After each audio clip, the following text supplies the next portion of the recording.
හොඳයි. අපේ ජීවිත හැමෝගෙම පිටිපස්සේ ඉන්නවුනේ මහා පර්වතයක්.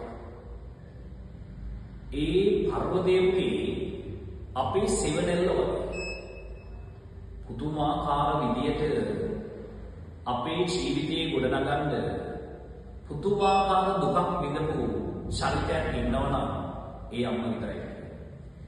ඔගොල්ලෝ දන්නවා අපි මාස 9ක් තිස්සේ අම්මගේ කුසේ තියාගෙන හදද්දී ආපු වේදනාවකදී කිසිම අම්ම කෙනෙක් ඔගොල්ලෝගේ ඉස්සරහට ඇවිල්ලා කවදාවත් කියලා නැහැ.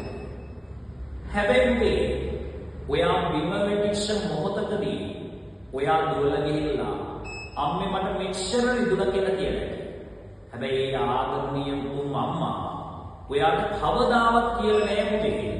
ඒ මාස 9ේදී තිබිච්ච වේදනාවයි, තිබිච්ච කැක්කුමයි, තිබිච්ච ඇඟපත අමාරුවයි, කන්න බැරි වෙච්ච එකයි කිසිම දවසක ඔයාලා වචනකින් කියලා නැහැ.